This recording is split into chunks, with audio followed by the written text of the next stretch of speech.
book, The Incident at Devil's Den, details one of the most disturbing abduction events ever reported.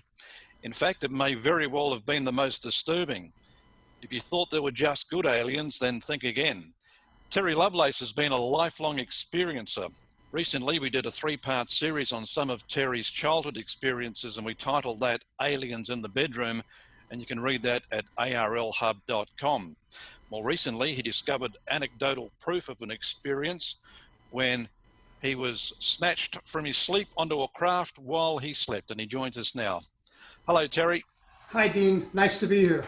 Great to have you. Of course, we briefly spoke back in February during the online summit, but we ran out of time, and you did actually briefly mention the anecdotal proof you had, but we just didn't have time to go in and talk about it. But can you explain what happened? I sure can. April 16th of 2019, I woke up at 5:55 a.m. and I was out of breath and my pulse was racing. I didn't have chest pain, but I have ischemic heart disease. I've had a heart attack. So I assumed that it must have been some kind of cardiac event. And I asked my wife, "You call an ambulance for me." And I felt just starved for oxygen. And she did. She called an ambulance. They got there right away, took me to the hospital. My blood pressure was like 220 over 110. My pulse was like 175. It was just crazy. And I just felt bad. By the time I got to the hospital, my pulse rate had dropped and my blood pressure had rebounded back to normal, like 120 over 80. And I actually felt okay. So I should explain. Back in the 80s, I got into the habit of sleeping with a Walkman. Mm-hmm. And I used to listen to cassette tapes on meditation and just sometimes just orchestral music because I don't like, ambient noises in the house at night. They just upset me. Mm-hmm. So I used headphones back then. Now I use my iPhone with earbuds. I sleep with a T-shirt with a pocket where I can keep my iPhone. And I listen to a meditative tape or meditative app. I do it every night. So this night, just like any other, that's how I went to sleep. And when I woke up at 5:55 a.m., my earbuds were on my chest. My iPhone, I keep plugged into the wall on a long cord because the battery's not so good. But from years of doing this, I don't move around a lot or it works fine for me. Mm-hmm. And it was unplugged from the wall. I didn't notice this until afterward. So I got to the hospital. They did. I know the drill. It's an EKG, cardiac enzymes, and a chest X-ray. All of those came back negative. The doctor said, "I don't know what you had. You may have suffered from an arrhythmia of some kind.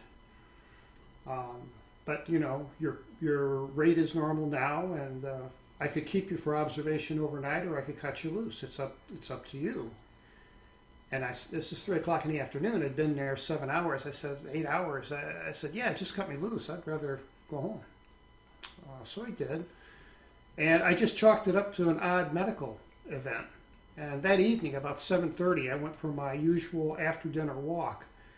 And I try to clock pretty religiously 1.5 miles a day every day. And I pulled my health, I went outside, hit the sidewalk, pulled my health app out, and I saw I'd walked like 270 steps or something that day because I'd been in the hospital all day. Mm-hmm. So then I looked down and I saw stairs climbed 6 flights. And I don't have any stairs in my house. I went to the hospital by ambulance. I never climbed a single step. I didn't understand that. And then I looked at the time. The time reads 5:24 a.m. That's 31 minutes before I woke up. I was in bed with my wife at 5:24 a.m. sound asleep, or so I thought. So I looked at that, and my first thought was, well, it has to be an error.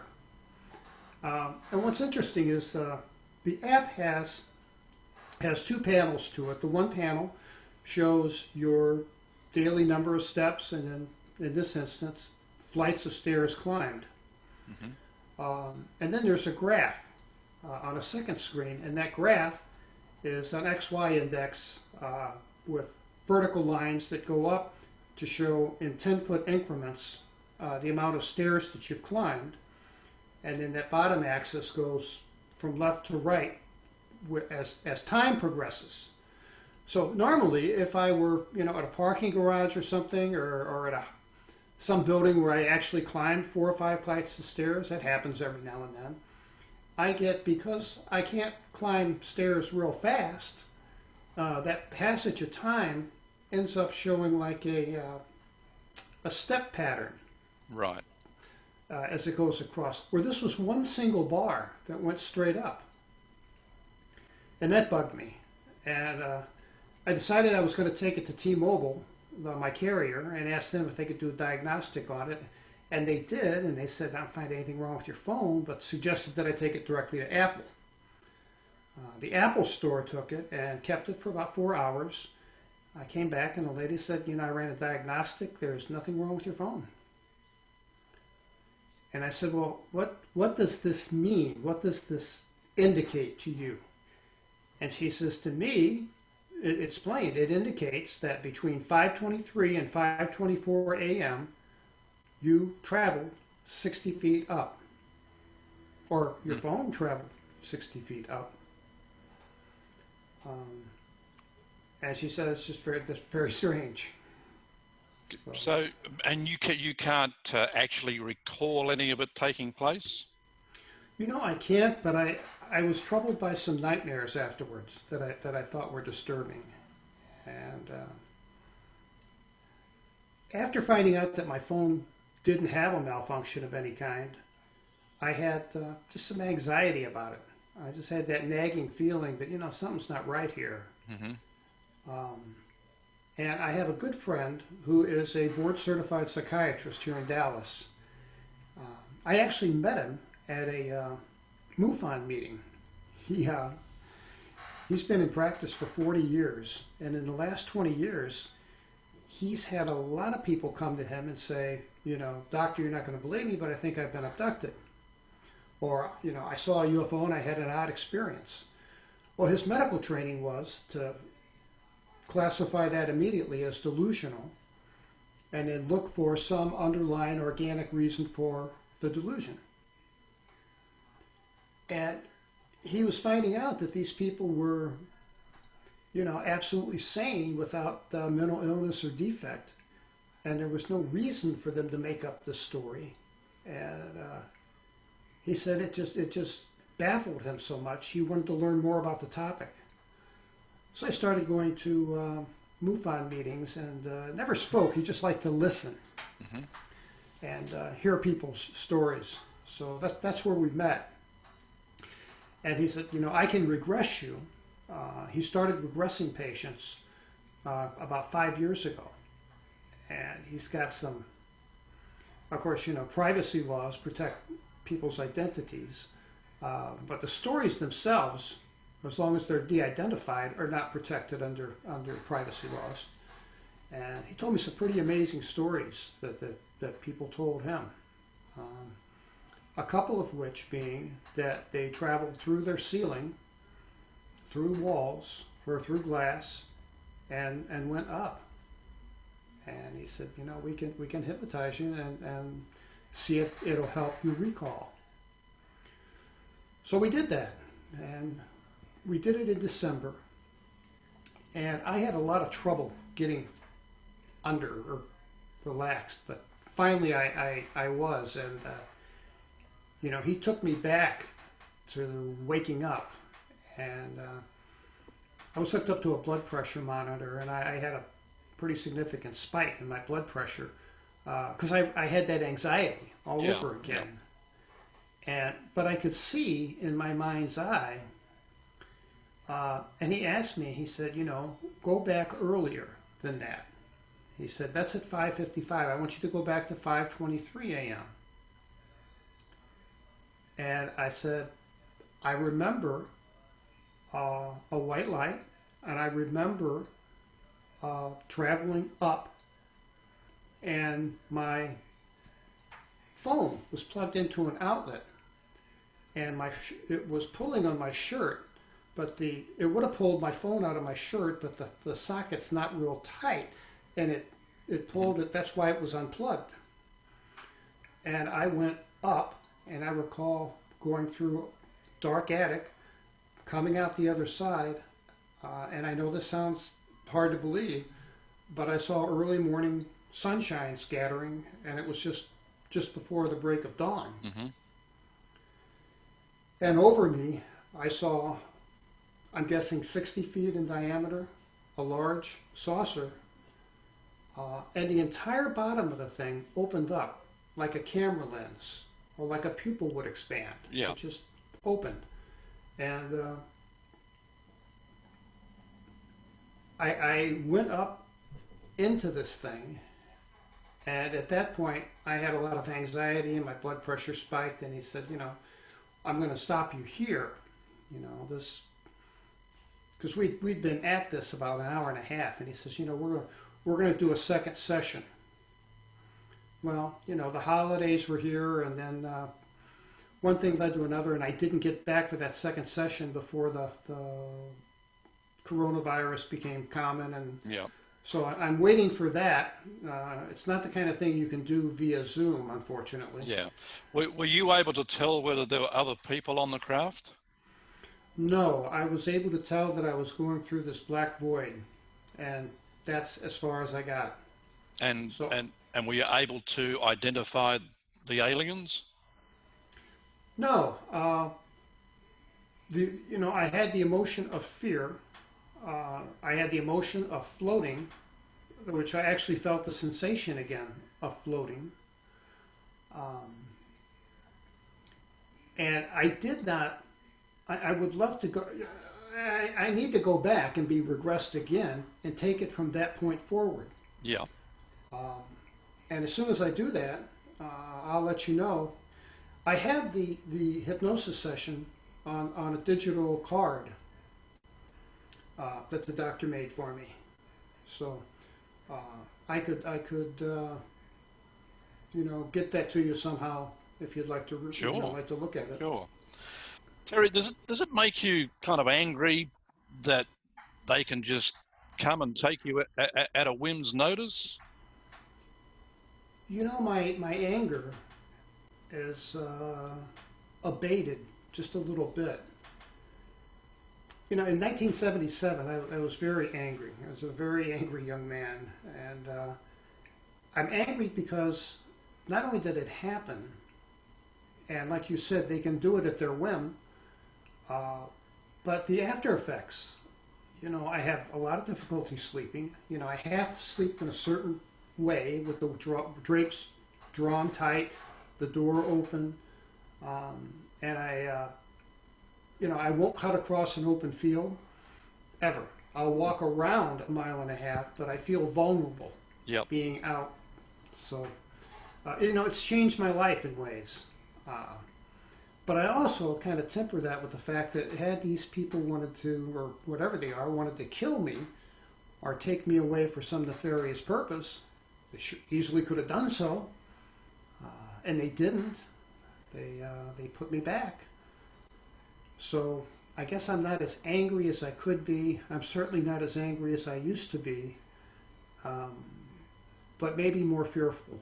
Yeah. Would it help if you actually knew why they were taking you? I mean, as a lifelong experiencer, I mean, having taken you for so many years, is there some good that you've been a part of? I don't know. That's a great question, because it's been a fantasy of mine to sit down and talk to them. And I mean, sit down with them and have a beer, have a coffee, something, and have a genuine conversation and ask them, why me? And, why other people? Why Toby? And what do you need from us? What do you take away from this? Obviously, you get something of value, and I'd like to know what that is. Yeah. You know, You'd like to know that there's been a purpose to it all. I would, and when I think about it, and I have the feeling that they'd look at me and say, "No hard feelings, just doing my job, man." I mean, they're businesslike, and I think that's the reply I'd get. Yeah, yeah. Speaking of Toby, your friend from the Devil's Den incident, I always wanted to ask you this question. I mean, you had no idea at all whether Toby had been an experiencer before then, but was he just in the wrong place at the wrong time with you that night in Arkansas when they arrived and took you? Was it just you they wanted? Well, this was Toby's idea. There were other parks within a 45-minute drive of Whiteman Air Force Base. But Toby, for some reason, and you know what, I never found out, never even asked how he found this park and how he became so fixated on us going there. And why, I protested for a day and then shared his fixation on it and was excited to go. So, I don't know. I know this. I was going there to photograph wildlife. He was going to watch the night sky, free of light pollution, on an elevated plane, which we found. And he'd always been an amateur astronomer. Told me since he was a kid. He could identify constellations. He could predict when a satellite was going to come over. And that fascination with the night sky had to come from somewhere. And we never talked about that topic. Yeah. And that's a shame. Yeah. The series that we titled Aliens on the Bedroom, covering your years between 62 and 64 as a young boy, can you briefly talk to us about those experiences over that 3-year period? Yeah, I sure can. I had a period in my life where I was plagued by what I call the monkey men. And this is crazy. Yeah, they looked like little circus monkeys. Mm-hmm. And they wore white masks with big grins painted on their face and yellow eyes. And they would appear in my room out of a twirl of shadows and just be there. Now, I think I mentioned earlier that I put an email address in the back of my book, and I asked people, if you've had an experience you want to share, please send it to me. I'd like to hear it.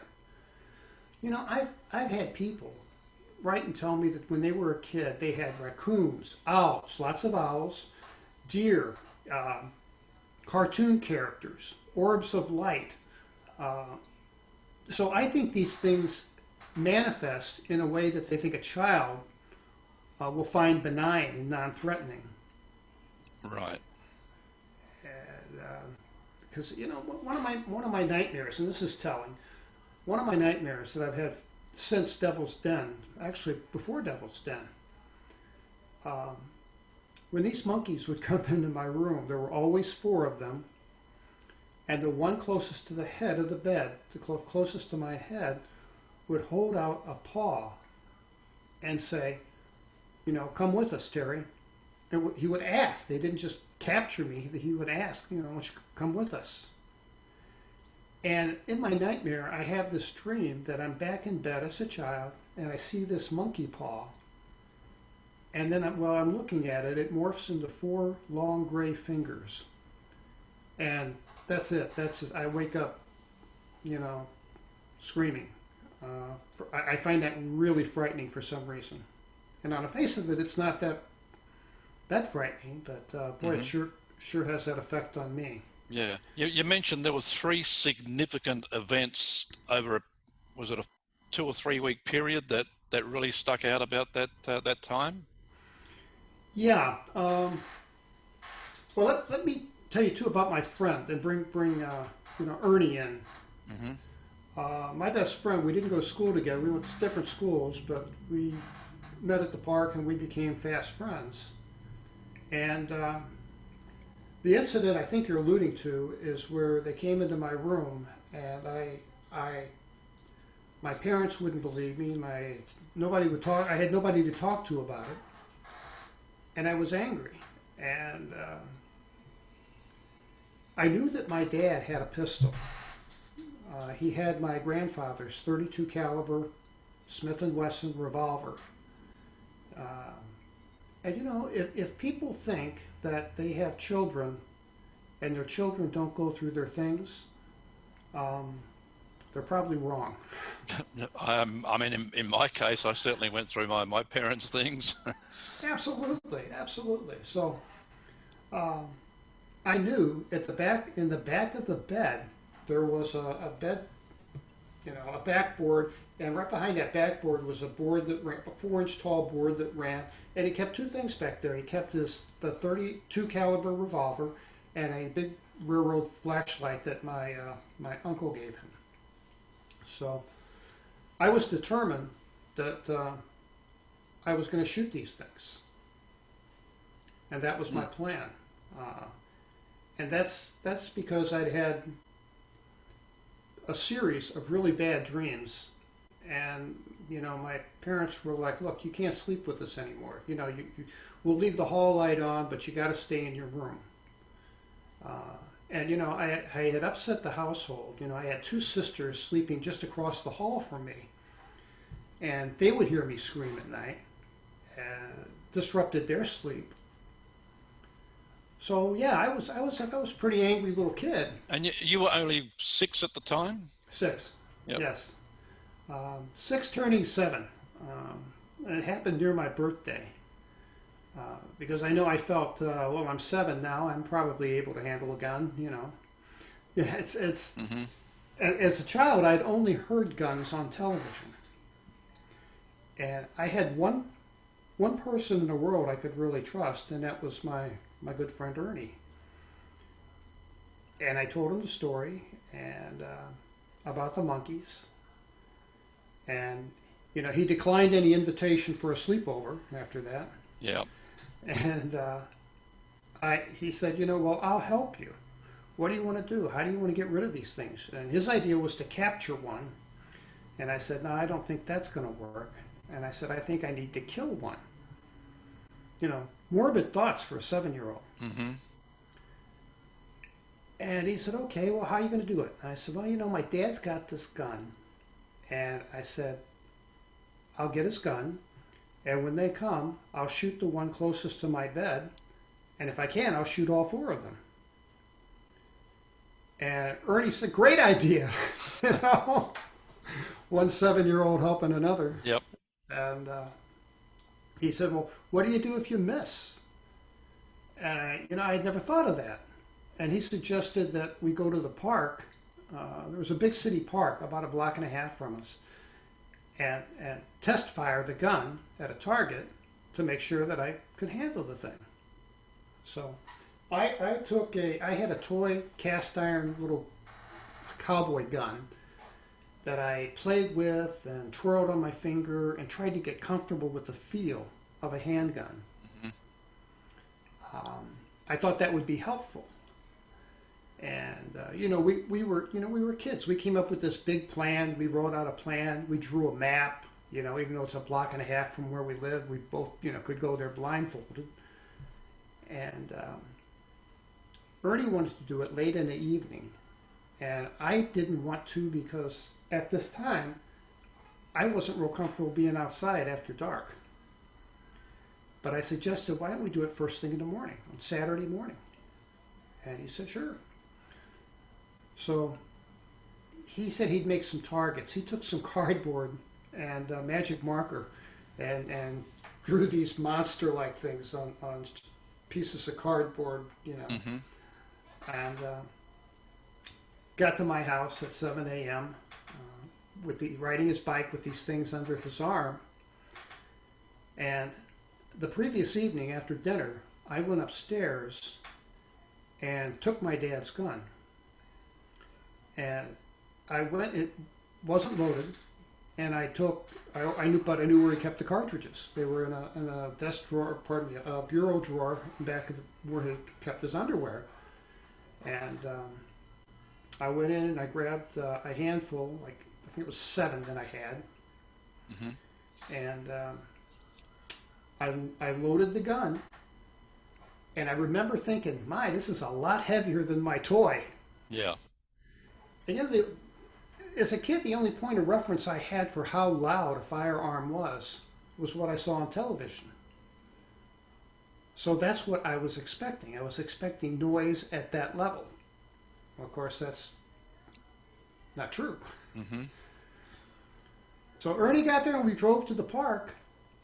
And the park had been there over 100 years. It had these huge magnolia trees, some kind of big trees. They were 3 or 4 feet in diameter. They were enormous. And we were there early in the morning, a little after 7. There wasn't another person in the park. At the far side of the park, there was a sidewalk and an elderly woman walking a little poodle on a leash. And Ernie set up the targets against this tree, and I pulled the gun out of my pocket, which he was really eager to see because he'd never laid eyes on it before. So he says, "Well, you got to take off the safety." And there was only one lever on it, and when you pushed it, it opened the chamber. The chamber would slide out. And I pushed that, and I didn't see any other buttons. Neither one of us knew that revolvers don't have safeties. Right. But he wanted to see the gun. I wanted to hold on to the gun. And we got into this back and forth tug of war with this pistol. And I recall in slow motion, this pistol, I recall a hammer, seeing the hammer go back. It was double action, so pulling the trigger moved the hammer back, and it dropped it in a millisecond. And I recall seeing the hammer go back. So one of us were squeezing the trigger. I don't know if it was me or him. I think it was likely me. And we heard this loudest noise I'd ever heard. I mean, birds flew. The little old lady with the dog picked up her dog, and now she's running. And I'm quick, like, "Are you okay? Am I okay?" Checking for blood. And luckily, I don't know where that bullet went. I mean, it went somewhere, but it didn't hit us. To my knowledge, it didn't hit anyone. Yeah. Thankfully. And that scared us. And I put the gun in my pocket and I said, "Let's get out of here." And we did. And as we were riding, I don't know if I mentioned this in what I wrote or not, but we ran into a police officer. Yeah, you did. Yep. Yeah, on our way back. Because this gun, I had on kind of tight jeans, and this gun, you could see the outline of this gun plainly in my pocket. And we were riding so that he was driving this way, we were driving the opposite way. So the officer rolls down the window and says, "Hey, did you boys hear any noise? Did you hear something like a gunshot?" And before Ernie could say anything, I said that, there were some big kids down there with firecrackers. And he says, "Okay." He says, "Well, we'll check it out." And I'm just scared to death this cop is going to see this pistol outline of this pistol in my pocket. And he just never saw it. And we went home, we reeked of gunpowder, and cleaned the gun up, wiped it down with an oily rag, put it back. Ernie wanted one of the cartridges as a souvenir, so I gave him one. And he was very happy to have it. And we decided we'd kill these guys with a knife, a bayonet. That was the new plan. Ernie's father had served in World War II, and he had a bayonet.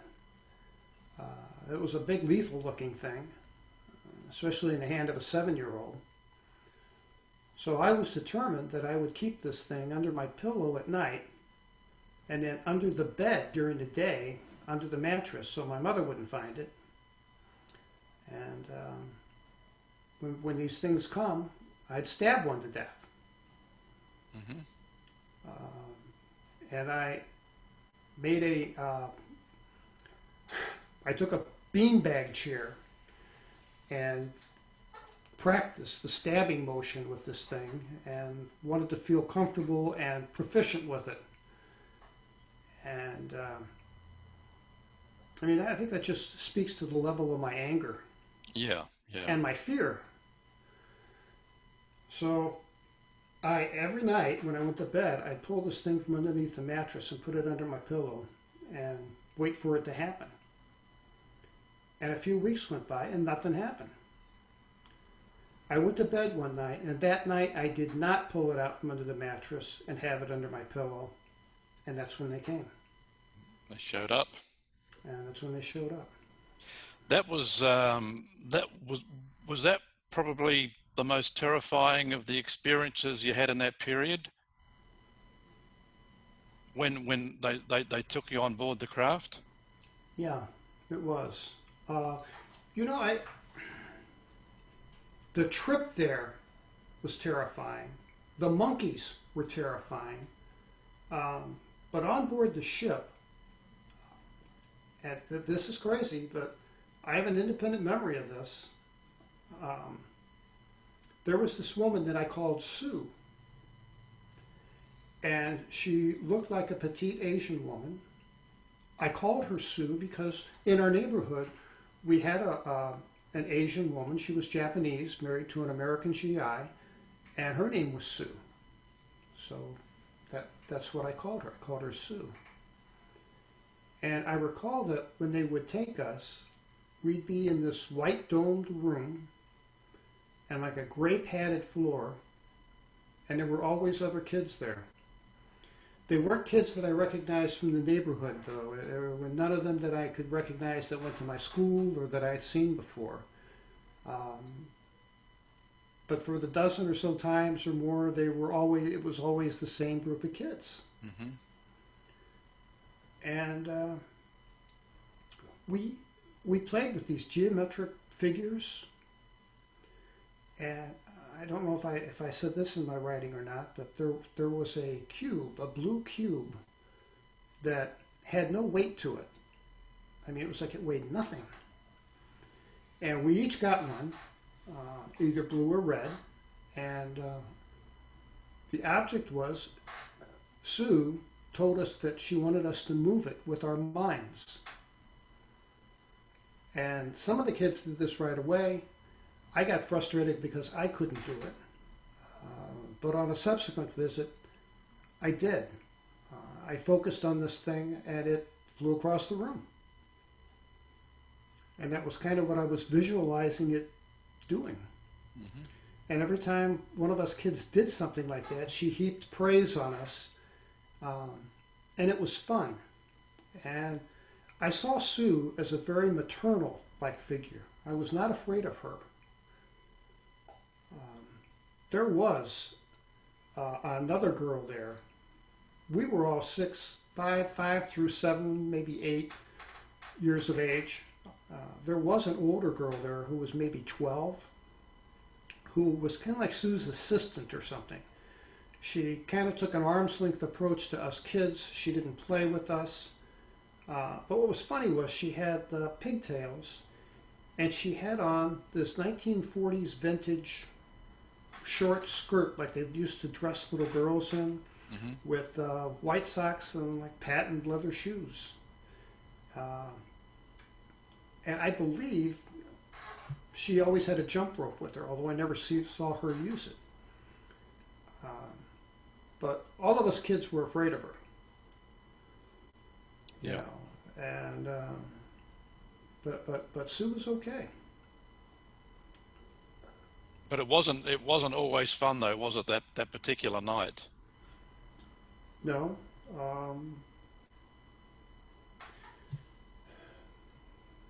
There were a couple of times when we were scared to death. And I'm not sure which time you're talking about. Are you talking about I think it might have been the spinal examination? The spinal examination was in 1977. Oh, okay. That's when I was on the table with the insectoid thing, and they were doing something to my lower back, and I was screaming, and I couldn't hear myself scream. Uh, but yeah, that was a really traumatic event Yeah. because it hurt. It hurt a Yeah. lot. I think it was during the Monkey Men episodes. You made mention of the fact that the family dog used to sleep in your room all the time, and then all of a sudden he wouldn't go near your room. He would not cross that threshold. Uh, you know, for pizza crust, he'd do anything, Yep. and he would not cross that threshold. He never once slept in that room with me again. He would rotate and sleep with other members of the family, but he never came back to my room. Wow. It's just got to be. I mean, for a 6, 7 year old, it's you just kind of try to figure out how traumatizing. I mean, I remember being 4 or 5, and there was a period of about 6 months where I was taken to the hospital all the time because I had something wrong with my ears, and they put needles in my ears, and by the end I was so punch drunk that I didn't want to go. Yeah. Um, and I asked Kevin Briggs that question recently, and I think back now, going back all the way to elementary and high school, there were always kids that seemed a little bit abnormal, less social, always seemed to have something on their mind, and you just assumed that something was wrong with them at home, or something Yeah. was up. But I just wondered how many of these kids may have been experiences, but they just couldn't talk to anyone about it. I'm I going think back 30 or 40 years. I think more than we would guess. I I know it changed me. Um, I think it robbed me of a bit of my innocence. And it's hard to be that age and know something that you know is something big, and no one will believe you. Hmm. No one will believe you. I I did have a my cousin from Arkansas come up to see us, and I really shouldn't have used his name. Uh, so I don't want to, But he had his own experiences too. he had his own experiences, and we were, whenever he would come, he would sleep in my room, um, and there were girls, and they would sleep in my sister's room across the hall, and he was seeing things in his room, and his mother and dad thought it was evil, and they took him to church, and the pastor had everyone pray for him and put their hands on him, and they took it as a spiritual problem, interpreting these things to be demons. And I felt so bad for the kid because he felt responsible. He felt like he brought this on. And he told me that this preacher told him, he said, sometimes we think about bad things, and that's what brings these things into our lives. So, he just placed all the responsibility for these visitors right on his shoulders. Yeah. It's interesting you say that, because I've spoken to a lot of the consciousness people, and I asked them about the bad aliens. Why do some people have bad experiences? And the question is always, well, they're probably connecting on a lower vibration frequency, and they're actually attracting these bad aliens towards them. So that's interesting. Yeah, he slept in a room. I was in a room by myself. He slept in a room with two younger brothers in a bunk bed. And they never saw a thing, never woke up. So, I don't know. It was sad because he was very disturbed by this. And, of course, it had made its way around the whole family that I was seeing monkeys in my room. And he had his own demons to deal with, and I remember when he left. That was their annual vacation. They would come and spend, a week with us, and so we became good friends because, we had this thing in common that we could share. Yeah, yeah. Well, we're almost out of time, Terry, but a couple more questions.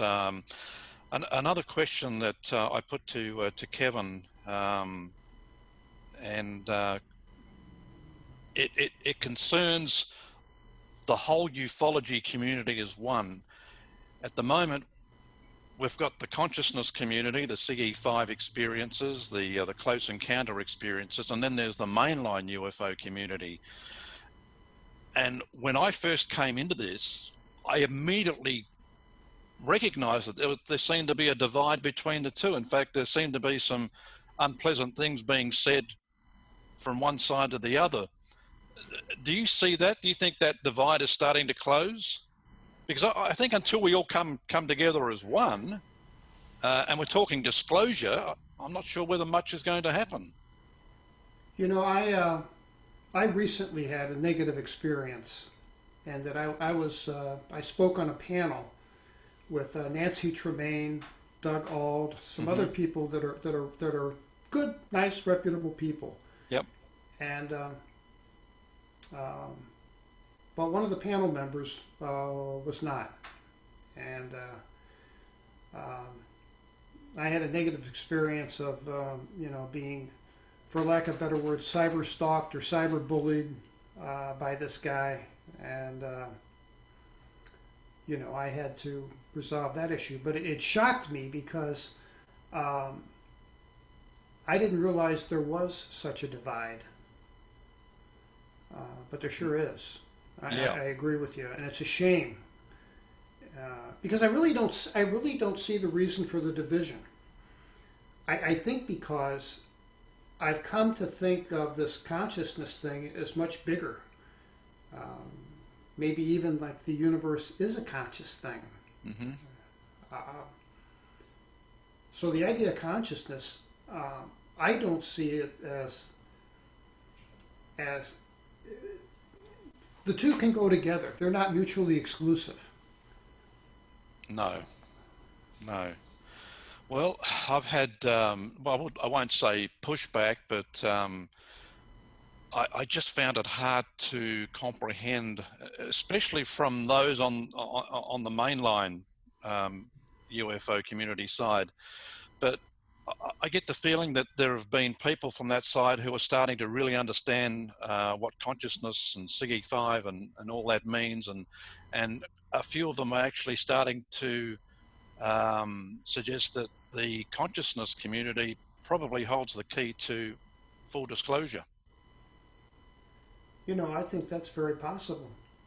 I mean, I think they're operating at a higher level or a higher frequency, whatever you want to call it. But I think they're tuned into something. Mm-hmm. It's a totally different experience than seeing a silver disc that looks metallic and nuts and bolts in nature dart across the sky. Yep. That's one experience. You had an experience that changed you for life. I'm sure when you saw this thing float by, you left that experience as a changed human being. I know that my 1977 experience absolutely changed me. I feel like I was 22 years old at the time. I feel like I went to that park as a kid, and I left an adult. Yeah. All right, just before we go, Terry, I asked you this last time, but I mean, you've got the incident at Devil's Den. Of course, you got the book out, and of course, you've got the Monkey Men stories. Has Hollywood still not knocked on the door? And because I think there's two great plots there. There's two separate movies there. Yeah, I did get a knock on my door and a couple of emails, and I'm on paper with an option contract for 1 year from February to get a movie funded and up and running. So I have my fingers crossed for that, and hopefully some more television appearances as well. because that was like a golden era of alien abductions. We had Calvin Parker in '73. We had Travis Walton in Travis? '75, and then you in '77. It was like the trifecta of alien abductions. Yeah. And we've got Fire in the Sky representing Travis Walton, although a lot of people really aren't happy with all the facts and the way they did that. But Calvin Parker, I know, has been working with people about getting his put on the silver screen, and it'd be great to see your story up there as well. Thanks. I hope that happens. I mean, I would just like the message to be out there. I think people should know. Yeah. Any predictions before you go? One, I'm glad you asked. I was at UFOCon in San Francisco in February, and I had the pleasure to sit down and talk with Chris Bledsoe for a while. And we had talked before, so we knew one another. We had talked about, I told him about my children not being real receptive. You know, they're both scientists. You know, they're both in their 40s and, well, 36 and 40. They didn't receive this well. And he said, "Yeah, I understand." You know, he evidently had, you know, problems with getting people, family members to understand. And he said something to me that impressed me. And he said, "Don't worry." He said, "Just wait." He said, "Very soon they'll believe." And he said, "Very soon everybody will believe." Yep. And I asked him, "Well, can you elaborate on that for me, please?" And he says, "No, I won't." But he's such a credible, soft-spoken, just prince of a guy. He's just a wonderful man. Mm-hmm. And he said, "You know, just trust me, because that's going to happen." Okay. So that's actually Chris Bledsoe's prediction, but I'll stand behind it because I think he knows something the rest of us don't. We'll certainly follow that with interest. Terry, thanks very much. Terry's book, Incident at Devil's Den, you can pick a copy up at Amazon.